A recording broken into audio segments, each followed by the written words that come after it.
ಎಲ್ಲರಿಗೂ ನಮಸ್ಕಾರ. ಮತ್ತೊಂದು ವಿಡಿಯೋಗೆ ಸ್ವಾಗತ.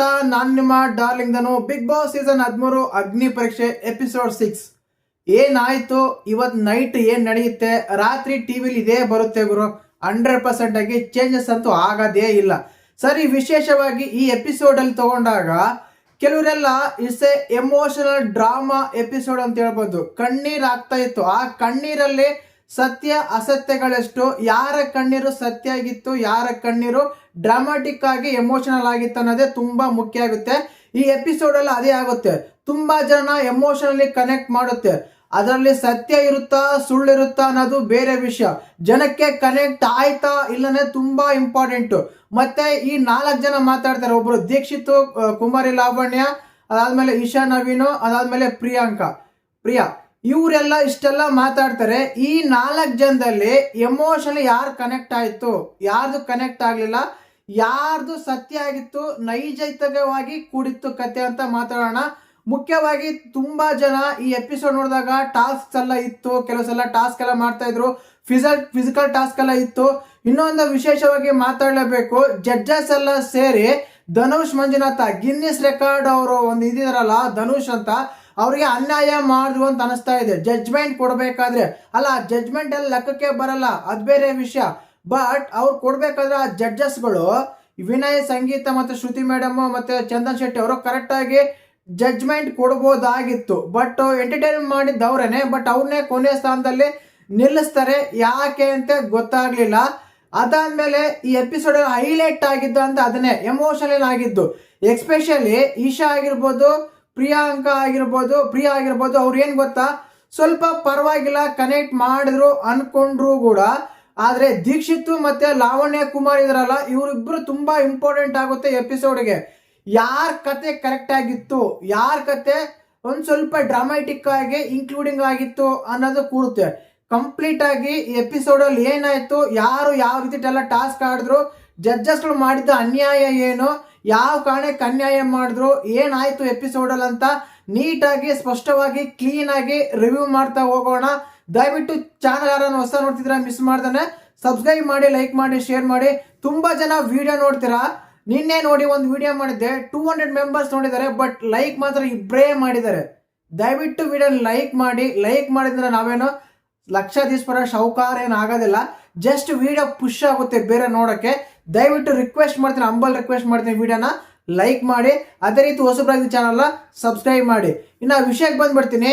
ಮೇನ್ ಆಗಿ ಈ ಎಪಿಸೋಡ್ ಅಲ್ಲಿ ಸ್ಟಾರ್ಟಿಂಗ್ಗೆ ನಮ್ಮ ನಿರಂಜನ್ ಅವ್ರು ಬರ್ತಾರೆ. ನಿನ್ನ ಸ್ವಲ್ಪ ನಾಲಿಗೆ ಅರ್ದು ಬಿಟ್ಟಿದ್ರು ಅಂತಾನೆ ಹೇಳ್ಬೋದು, ಬಟ್ ಇವತ್ತು ಎಪಿಸೋಡ್ ಅಲ್ಲಿ ಸ್ವಲ್ಪ ಕನೆಕ್ಟ್ ಆದ್ರು ಅಂತಾನೆ ಹೇಳ್ಬೋದು. 100% ಆಗಿ ಇದೇ ರೀತಿ ಸ್ವಲ್ಪ ಮುಂದಿಸ್ಕೊಂಡ್ರೆ ಒಳ್ಳೇದು. ಇಲ್ಲಾಂದ್ರೆ ವೀಕ್ಷಕರು ನಿಮ್ಮ ಮೇಲೆ ವಿಷಯಕಾರದಂತೂ ಗ್ಯಾರಂಟಿ, ಸರಿನಾ? ಇನ್ನು ಅದೇ ರೀತಿಯಾಗಿ ಇವತ್ತಿನ ಎಪಿಸೋಡ್ ಅಲ್ಲಿ ಟಾಸ್ಕ್ ಅಂತ ತಗೊಂಡಾಗ ಎಸ್ಪೆಷಲಿ ಎಮೋಷನಲಿ ಟಾಸ್ಕ್ ಆಗಬೇಕು, ಎಮೋಷನಲಿ ಟಾಸ್ಕ್ ಇರ್ಬೇಕಂತ ಒಂದು ಎಮೋಷನ್ ಟಾಸ್ಕ್ ಬರುತ್ತೆ. ಆ ಎಮೋಷನ್ ಟಾಸ್ಕ್ ಏನಂದ್ರೆ ಯಾರನ್ನ ಸೆಲೆಕ್ಟ್ ಮಾಡ್ಕೋಬೇಕಂತ ಗೊತ್ತೇ ಇರುತ್ತೆ. ರಂಜಿತ್ ಅವರಾಗಿರ್ಬೋದು, ಹೇಮಲತಾ ಆಗಿರ್ಬೋದು, ಪೂರ್ಣಿಮಾ ಆಗಿರ್ಬೋದು, ಅದೇ ರೀತಿಯಾಗಿ ಇನ್ನೊಬ್ರು ಹೇಮಲತಾ, ಪೂರ್ಣಿಮಾ, ರಂಜಿತ್ ಜೊತೆಗೆ ಲಕ್ಷ್ಮೀ ಗೌಡ, ಈ 4 ಜನ ಟೀಮ್ ಲೀಡರ್ ಆಗಿರ್ತಾರೆ. ಮೇನ್ ಆಗಿ ಇವತ್ತಿನ ಎಪಿಸೋಡ್ ಅಲ್ಲಿ ಟಾಸ್ಕ್ ಇರ್ತವೆ. ಒಂದು ಎಮೋಷನ್ ಟಾಸ್ಕ್ ಅಂತ ಒಂದು ಬಂದ್ಬಿಟ್ಟು ಕೀ ಹುಡುಕ್ಬೇಕು, ಲಕ್ಕಿ ಫ್ಯಾಕ್ಟ್ರು, ಎಮೋಷನ್ ಫ್ಯಾಕ್ಟ್ರು, ಜೊತೆಗೆ ಫಿಸಿಕಲ್ ಟಾಸ್ಕ್. ಈ ಎಲ್ಲ ಟಾಸ್ಕ್ ಇರ್ತವೆ. ಈ ಟಾಸ್ಕ್ ಅಲ್ಲಿ ಯಾರು ಯಾವ ರೀತಿ ಬಿಹೇವ್ ಮಾಡಿದ್ರು ಅನ್ನೋದೇ ತುಂಬಾ ಇಂಪಾರ್ಟೆಂಟ್ ಆಗುತ್ತೆ. ಮೇನ್ ಆಗಿ ಲಕ್ಕಿ ಟಾಸ್ಕ್ ಅಂತ ತಗೊಂಡಾಗ 4 ಜನ ಬರ್ತಾರೆ. ಒಬ್ಬ ಅಭಿಷೇಕ್ ಆಗಿರ್ಬೋದು, ಜೊತೆಗೆ ನಮ್ಮ ಇವರು ಡಾಕ್ಟರ್ ಆಗಿರ್ಬೋದು, ಜೊತೆಗೆ ಪ್ರಿಯಾಂಕಾ ಆಗಿರ್ಬೋದು, ಇನ್ನೊಬ್ರು ರೋಹಿಣಿ ಅನ್ಸುತ್ತೆ, ಇವರೆಲ್ಲ ಬರ್ತಾರೆ. ಒಂದು ಇದರಲ್ಲಿ ಬಾಕ್ಸ್ ಅಲ್ಲಿ ಮಣ್ಣು, ಕಸ, ಕಡ್ಡಿ, ಹುಲ್ಲು ಎಲ್ಲ ಹಾಕಿರ್ತಾರೆ. ಅದ್ರಲ್ಲಿ ಕೀ ಇರುತ್ತೆ, ಕೀ ಹುಡುಕ್ಬೇಕು. ಆ ಕೀ ಹುಡುಕಿದ ಮೇಲೆ ತಗೊಂಡೋಗಿ ಓಪನ್ ಮಾಡ್ಬೇಕು. ಲಕ್ಕಿ ಟಾಸ್ಕ್ ಅಂದ್ರೆ ಯಾರಿಗೆ ಯಾವ ಸ್ಥಾನ ಸಿಗುತ್ತೆ ಅನ್ನೋದು ಗ್ಯಾರಂಟಿ ಇಲ್ಲ. ಆ ಟೈಮಲ್ಲಿ ತಗೊಂಡಾಗ ಕೊನೆಗೆ ಹೋದ್ರು ಕೂಡ ಅಭಿಷೇಕ್ ಅವರು ಕೊನೆಗೆ ಹೋಗ್ತಾರೆ. ಕೊನೆಗೆ ಹೋದ್ರು ಕೂಡ 3ನೇ ಸ್ಥಾನ ಸಿಗುತ್ತೆ. ಈ ರೀತಿ ತಗೊಂಡಾಗ ಟೀಮ್ ಚಾಯ್ಸ್ ಎಲ್ಲ ಮಾಡಿದಾಗ ಎಸ್ಪೆಷಲಿ ಅದರಲ್ಲಿ ಏನಾಗುತ್ತೆ ಅಂದ್ರೆ ಯಾರು ಲಕ್ ಆಗುತ್ತಾರೋ ಅವ್ರಿಗೆ ಮಾತ್ರ ಆ ಕೀ ಸಿಗುತ್ತೆ. ಆ ರೀತಿ ಅವರು ಚಾಯ್ಸ್ ಮಾಡ್ಕೋಬೇಕು. ನಾವು ಸ್ಟಾರ್ಟಿಂಗ್ ಅಲ್ಲಿ ಹೇಳಿದೆ, ಟೀಮ್ ಲೀಡರ್ ಆಗಿ ರಂಜಿತ್ ಅವರಾಗಿರ್ಬೋದು, ಹೇಮಲತಾ ಆಗಿರ್ಬೋದು, ಪೂರ್ಣಿಮಾ ಅವರಾಗಿರ್ಬೋದು, ಮತ್ತೆ ಲಕ್ಷ್ಮೀ ಗೌಡ ಆಗಿರ್ಬೋದು, ಇಷ್ಟು ಜನ ಟೀಮ್ ಲೀಡರ್ ಆಗಿರ್ತಾರೆ. ಒಬ್ಬೊಬ್ಬರು ಸೆಲೆಕ್ಟ್ ಮಾಡ್ಕೋಬೇಕು. ಸೆಲೆಕ್ಟ್ ಮಾಡ್ಕೊಳಕ್ಕೆ ಅಂದರೆ ಅವರು ಚಾಯ್ಸ್ ಮಾಡ್ತಾರೆ, ಮುಂದೆ ಟಾಸ್ಕ್ ಅವರೇ ಡಿಸೈಡ್ ಮಾಡ್ತಾರೆ ಯಾರನ್ನ ಆಡಿಸ್ಬೇಕು, ಯಾರನ್ನ ಆಡಿಸ್ಬಾರ್ದು, ಯಾವ ಕಾರಣಕ್ಕೆ ಆಡಿಸ್ಬೇಕು, ಯಾರನ್ನ ಹೊರಗಿಡಬೇಕು ಅನ್ನೋದು ಇವ್ರ ಕೈಲಿರುತ್ತೆ. ಆದ ಕಾರಣ ಇವರು ತುಂಬ ಇಂಪಾರ್ಟೆಂಟ್ ಆಗ್ತಾರೆ. ಅವ್ರಿಗೆ ಜನರಿಗೆ ಯಾರನ್ನ ಯಾವಾಗ ಹೇಗೆ ಉಪಯೋಗಿಸ್ಬೇಕಂತ ಅವರು ಸೆಲೆಕ್ಟ್ ಮಾಡ್ಕೊತಾರೆ. ಆ ರೀತಿ ಸೆಲೆಕ್ಟ್ ಮಾಡ್ಕೊಳೋ ಟೈಮಲ್ಲಿ ಈ ಟಾಸ್ಕ್ ಎಲ್ಲ ಆಡಿಸ್ತಾರೆ. ಟಾಸ್ಕು ತುಂಬ ಇಂಪಾರ್ಟೆಂಟು ಆಗುತ್ತೆ ಈ ಟೈಮಲ್ಲಿ. ಏನಕ್ಕೆ ಅಂದರೆ ಟೀಮ್ ಲೀಡ್ರು ಚಾಯ್ಸ್ ಮಾಡ್ತಾರಲ್ವ, ಅದು ಎಕ್ಸ್ಪ್ರೆಷನ್ ತುಂಬ ಇಂಪಾರ್ಟೆಂಟು. ಆ ಟೈಮಲ್ಲಿ ಏನಾಗುತ್ತೆ ಅಂದರೆ ಮೋಸ್ಟ್ಲಿ ನೋಡಿ ಈ ಒಂದು ಟಾಸ್ಕಲ್ಲಿ ಗೆದ್ದಾಗ ಯಾರು ಯಾವ ಟೀಮಲ್ಲಿ ಇದ್ದಾರೆ ಅಂದರೆ, ಹೇಮಲತಾ ಟೀಮಲ್ಲಿ ಕಿರಣ್ ಶಾಸ್ತ್ರಿ ನಿನ್ನೆ ಗೆದ್ದಿದ್ರು, ಅನನ್ಯ ಭಟ್ಟೆ ನಿನ್ನೆನೆ ಗೆದ್ದಿದ್ರು. ಇವತ್ತು ಡಾಕ್ಟರ್ ಸಹಾನ, ಅದೇ ಹೇಳ್ದಲ್ಲ ಒಂದು ಬಾಕ್ಸ್ ಆಗಿರ್ತಲ್ಲ, ಆ ಬಾಕ್ಸ್ ಟಾಸ್ಕಲ್ಲಿ ಸುಹಾನಾ ಶಿವಣ್ಣ ಗೆಲ್ತಾರೆ. ಅದಾದ್ಮೇಲೆ ಕುಮಾರಿ ಅವರು ಎಮೋಷನ್ ಟಾಸ್ಕ್ ಎಲ್ಲ ಗೆಲ್ತಾರೆ. ಅದಾದ್ಮೇಲೆ ಚರಣ್ ಶೆಟ್ಟಿ ಒಂದು ಕೊನೆ ಟಾಸ್ಕಲ್ಲಿ ಗೆಲ್ತಾರೆ.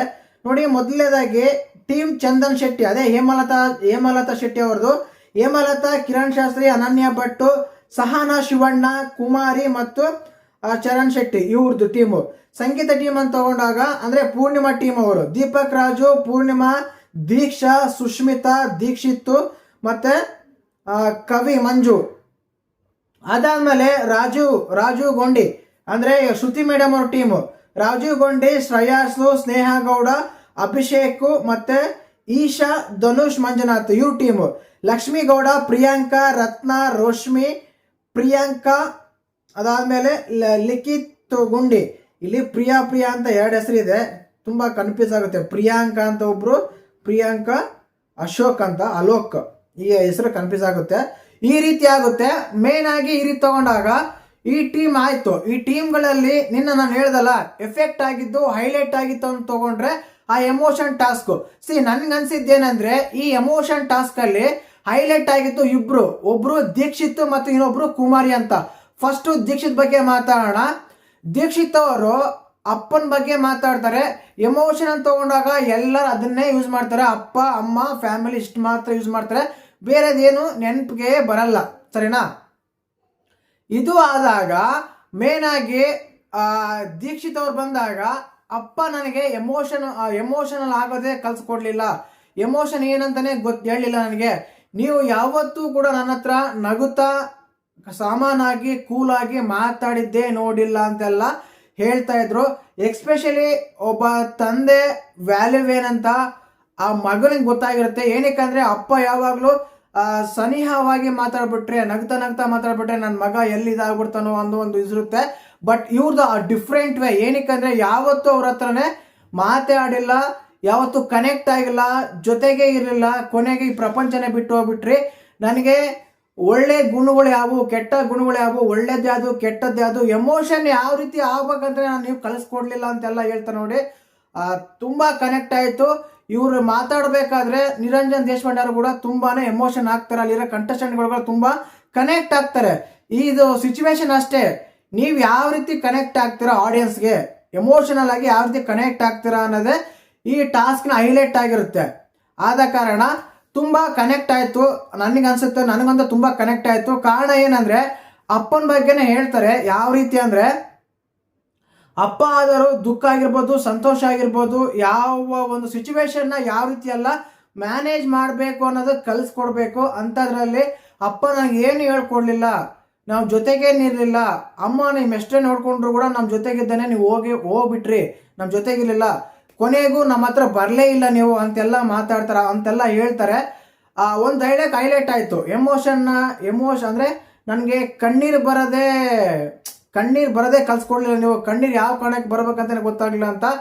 ನನಗೆ ಅವ್ರ ಕತೆ ಹೇಳಿದಾಗ, ಅವ್ರ ಸ್ಟೋರಿ ಹೇಳಿದಾಗ ನನಗೆ ಏನನ್ಸಂದ್ರೆ ನಿಜವಾಗಿತ್ತು, ಇದು ಸತ್ಯ. ಅಂದರೆ ಓವರ್ ಡ್ರಾಮ್ಯಾಟಿಕ್ ಮಾಡ್ದಾನೆ, ಓವರ್ ಆ್ಯಕ್ಟಿಂಗ್ ಮಾಡ್ದಾನೆ, ಸಿಂಪಲ್ ಆಗಿ ಕೂಲ್ ಆಗಿ ಇರುವ ಸತ್ಯವನ್ನೇ ಎಕ್ಸ್ಪ್ಲೈನ್ ಮಾಡಿದ್ರು ಅನ್ನಷ್ಟು ನಂಗೆ ಅನಿಸ್ತಾ ಇತ್ತು. ಯಾಕಂದರೆ ಅವ್ರ ಕತೆ ಹೇಳಿದಾಗ ಇವ್ರು ಏನೋ ಒಂದು ಕ್ರಿಯೇಟ್ ಮಾಡ್ಕೊಂಡು ಹೇಳ್ತಾರೆ, ಅದಾದ್ಮೇಲೆ ಇವ್ರೇನೋ ಸೃಷ್ಟಿ ಮಾಡ್ಕೊಂಡು ಹೇಳ್ತಾರೆ ಅಂತಿ ನೋಡಿ. ಅದೇನಿಲ್ಲ ಅಲ್ಲ, ನೀವು ಸೃಷ್ಟಿ ಮಾಡ್ಕೊಂಡು ಬೇಕಾದ್ರೂ ಹೇಳ್ಬೋದು, ತಪ್ಪಿಲ್ಲ, ಅದ್ರ ವಿಷಯ ತಪ್ಪೇ ಇಲ್ಲ. ಇಮ್ಯಾಜಿನ್ ಮಾಡ್ಕಾದ್ರೂ ಹೇಳಿ, ಇಲ್ಲಾಂದರೆ ನೀವು ನಡೆದಿರೋ ಘಟನೆ ಆದರೂ ಹೇಳಿ, ಒಟ್ಟು ಜನಕ್ಕೆ ಕನೆಕ್ಟ್ ಆಗಬೇಕು. ಆ ರೀತಿ ತಗೊಂಡಾಗ ದೀಕ್ಷಿತ್ ಅವ್ರದ್ದು ಸ್ಟೋರಿ ಸಖತ್ತಾಗಿತ್ತು, ಸಖತ್ತಾಗಿ ಕನೆಕ್ಟ್ ಆಯಿತು. ಎಸ್ಪೆಷಲಿ ಪ್ರತಿಯೊಬ್ಬ ಹುಡುಗನಿಗೂ ಕೂಡ ಕನೆಕ್ಟ್ ಆಗುತ್ತೆ ಈ ಸ್ಟೋರಿ. ಬೇರೆ ಮಾತೇ ಇಲ್ಲ, ಸರಿನಾ. ಅದಾದ್ಮೇಲೆ ಲಾವಣ್ಯ ಕುಮಾರಿ ಅವರು ಹೇಳ್ತಾ ಇದ್ರು, ಇದರಲ್ಲಿ ಒಂದು ಸ್ವಲ್ಪ ಡ್ರಾಮಾಟಿಕ್ ಅನಿಸ್ತಾ ಇತ್ತು ನನಗೆ. ಅವರು ಸತ್ಯ ಹೇಳಿದಾರೋ ಇಲ್ಲ ಇಮ್ಯಾಜಿನ್ ಮಾಡ್ಕೊಂಡು ಹೇಳಿದ್ರು ತಪ್ಪಿಲ್ಲ. ಯಾಕಂದ್ರೆ ಆ ಟಾಸ್ಕ್ ಇದ್ದಿದ್ದೆ ಆ ರೀತಿ. ನೀವು ಅಷ್ಟು ಎಮೋಷನ್ ಆಗ್ಬೇಕು ಅಷ್ಟೇ. ಒಂದು ಸ್ವಲ್ಪ ಡ್ರಾಮಾಟಿಕ್ ಆಗಿತ್ತು, ಒಂದು ಸ್ವಲ್ಪ ನಾಟಕೀಯವಾಗಿತ್ತ ಅಂತ ಅನಿಸ್ತಾ ಇತ್ತು.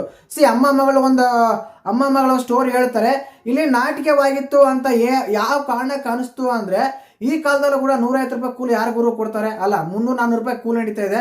ಸಿಂಪಲ್ ಆಗಿ ಎಲ್ಲೇ ಹೋದ್ರು 15,000 ಸಂಬಳ ಕೊಡ್ತಾರೆ. ಆ ರೀತಿ ಇರ್ಬೇಕಾದ್ರೆ ನಾನು ದುಡಿಯೋ 150 ನಿಮ್ಮನ್ನ ಹೇಗೆ ಕಾಯಿಲೆ ವಾಸಿ ಮಾಡೋದು ಅಂತೆಲ್ಲ ಹೇಳ್ತಾ ಇದ್ರು. ಅವರು ಆ ರೀತಿ ಹೇಳಿದ್ದಾಗಿರ್ಬೋದು, ಆ ರೀತಿ ಕ್ರಿಯೇಟ್ ಮಾಡೋದಾಗಿರ್ಬೋದು, ಒಂದು ಸೃಷ್ಟಿ ಮಾಡ್ಕೊಂಡು ಕತೆ ಹೇಳಿರ್ಬೋದು, ಯಾವುದೇ ತಪ್ಪಿಲ್ಲ. ಅಲ್ಲಿ ಮೇನ್ ಆಗಿ ಎಮೋಷನ್ಗೆ ಕನೆಕ್ಟ್ ಆಗಬೇಕಾಗಿತ್ತು. ತುಂಬಾ ಅಳ್ತಾರೆ, ತುಂಬಾ ಕ್ರೈಯಿಂಗ್ ಮಾಡ್ತಾರೆ, ಅಲ್ಲಿಂದ ಎದ್ದು ಬಂದು ಮತ್ತೆ ಮುಂದೆ ಹೇಳ್ತಾರೆ. ಸ್ವಲ್ಪ ನಾಟಕೀಯವಾಗಿತ್ತು, ಇರಲಿ. ಯಾಕಂದ್ರೆ ಈ ನಾಟಕೀಯವನ್ನೇ ತುಂಬ ಜನಕ್ಕೆ ಕನೆಕ್ಟ್ ಆಗಿರ್ಬೋದು ಅಂತ ನನ್ನ ಅನಿಸಿಕೆ. ಆ್ಯಕ್ಚುಲಿ ನೀವು ಹೇಳಿ, ಇವರು ಕುಮಾರಿ ಲಾವಣ್ಯ ಅವರು ಮಾತಾಡಿದಾಗ, ಅವ್ರ ಎಕ್ಸ್ಪ್ರೆಷನ್ ಹೇಳಿದಾಗ ನಿಮಗೆ ಯಾವ ರೀತಿ ಸಿಚುವೇಶನ್ನ ಡಿಮ್ಯಾಂಡ್ ಮಾಡ್ತು, ಯಾವ ರೀತಿ ಅನಿಸ್ತಾ ಅಂತ ಕಮೆಂಟ್ ಮಾಡಿ. ಪರವಾಗಿಲ್ಲ, ಅಲ್ಲಿ ಈ 3 ಜನಕ್ಕಿಂತ ಸಕ್ಕತ್ತಾಗಿ ಆ್ಯಕ್ಟ್ ಮಾಡಿದ್ದು ಕುಮಾರಿನೇ.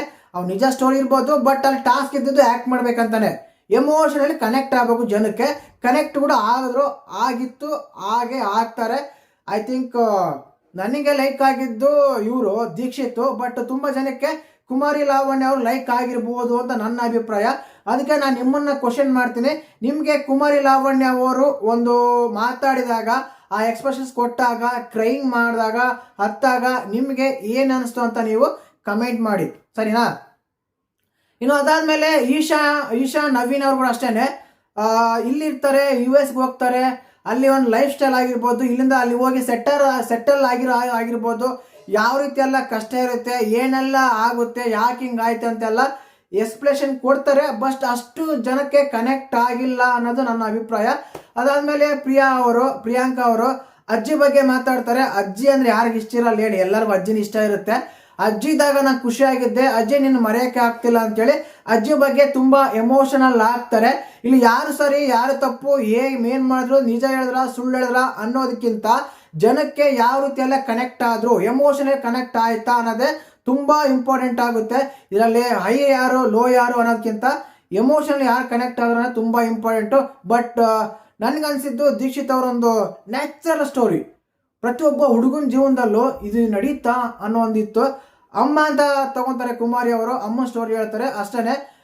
ಫ್ಯಾಮಿಲಿ ಅಂತ ಹೇಳಿದ್ನಲ್ಲ, ಪ್ರತಿಯೊಬ್ಬರು ಎಮೋಷನ್ ತಗೊಂಡಾಗ ಫ್ಯಾಮಿಲಿ ಬಗ್ಗೆ ತಗೊಂಡಿದ್ರು. ಇದು ಹೈಲೈಟ್ ಆಯ್ತು ಎಪಿಸೋಡ್ಗೆ, ತುಂಬಾನೇ ಚೆನ್ನಾಗಿತ್ತು. ಒಂದು ಲೆವೆಲ್ಗೆ ಆಫ್ಟರ್ 4-5 ಎಪಿಸೋಡ್ ಇದಾವಲ್ಲ, ಆ ಎಪಿಸೋಡ್ಗೆ ತಗೊಂಡ್ರೆ ಈ ಎಪಿಸೋಡಲ್ಲಿ ಹೈಲೈಟ್ ಅಂತ ಅನಿಸ್ತಾ ಇತ್ತು, ಸರಿನಾ. ಅದಾದ್ಮೇಲೆ ಇದು ರಿಂಗ್, ಅದೇ ಬಿಕ್ಕಿ ಹುಡುಕೋ ಟಾಸ್ಕಲ್ಲಿ ಕೂಡ ಅಷ್ಟೇನೆ. ಸ್ವಲ್ಪ ಅಭಿಷೇಕ್ ಅವರು ಹೆಣ್ಮಕ್ಳು ಫಿಸಿಕಲಿ ಮಾಡಿದ್ರೆ ಅಂದ್ರೆ ಆಗ್ಲೇಬೇಕು, ಆದ್ರೇನೆ ಉಳಿಗಾಲ, ಇಲ್ಲ ಅಂದ್ರೆ ಉಳಿಗಾಲ ಇಲ್ಲ ಗುರು. ಆಕ್ಚುಲಿ ಅಲ್ಲಿ ಹೋಗಿರ್ತೀರ, ಇರೋದೇ 3 ಜನ 4 ಜನ ಹೋಗ್ತೀವಿ ಅಂತೆಲ್ಲ ಹೇಳ್ತೀರ. ಆ ಥರ ಏನಿಲ್ಲ, 100% 5 ಜನನೇ ಹೋಗ್ತಾರೆ. ಇವ್ರು ಅಲ್ಲಿ ಭಯ ಹುಡ್ಸೋಕೆ, ಅವ್ರನ್ನ ಕಂಟೆಸ್ಟೆಂಟ್ಗಳನ್ನ ಏನಾದರೂ ಇದು ಮಾಡೋಕ್ಕೆ ಮಾತ್ರ ಹೇಳ್ತಾರೆ 5 ಜನ ಅಂತ.